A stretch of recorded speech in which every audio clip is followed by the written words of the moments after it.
If the global internet suddenly went dark, the international financial system, which moves $10 trillion a day, would snap to an absolute halt. Much of our digital life is described in the language of the atmosphere. We back up our photos to the cloud and connect through signals that seem to exist entirely in the air.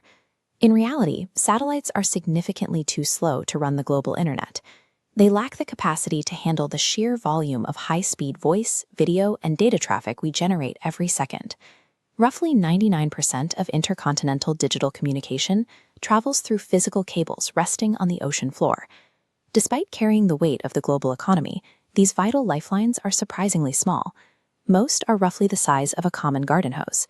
The modern global economy relies on a hidden, highly physical underwater system, a precarious network submerged in some of the most inaccessible environments on Earth.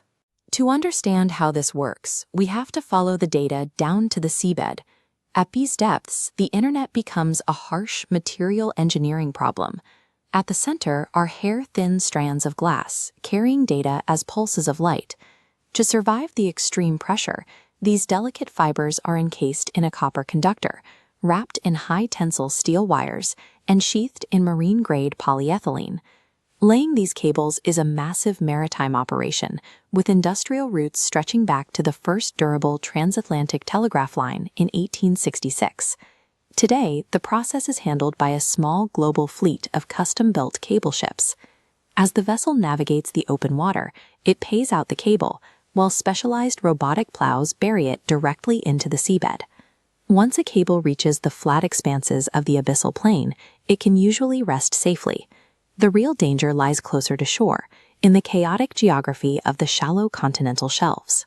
Surviving the ocean requires immense engineering, yet the network's survival relies primarily on geographical isolation in the deepest parts of the sea. Even with that isolation, the global network is breaking constantly. Worldwide, the system sustains between 150 and 200 critical cable faults every single year. One pervasive story suggests that sharks are a primary threat to these lines, chewing through our connections from below. Historical data shows that fish and shark bites account for less than half of 1% of all faults. Since 2007, there have been no reported cable breaks attributable to fish at all. The true threats are human. Commercial fishing trawlers and dragging ship anchors are responsible for nearly 70% of all severed cables, primarily in shallow coastal waters. When a break is detected, an obscure fleet of repair ships stands on alert to mobilize.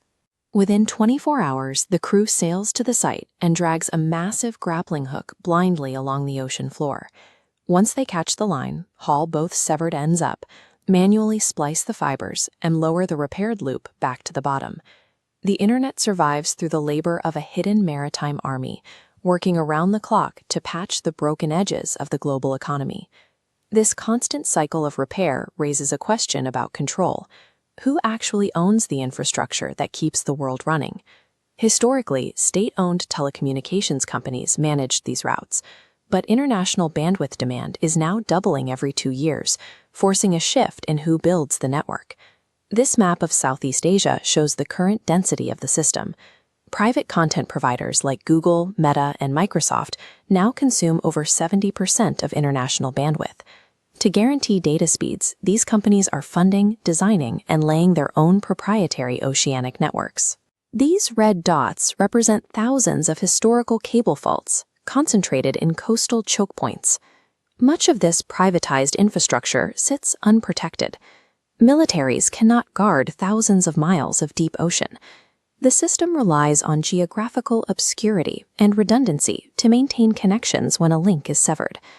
Every text message you send and every video you stream travels at the speed of light through a freezing, high-pressure abyss. Despite the ethereal name we give it, the modern digital world is physically anchored to the darkest depths of the sea.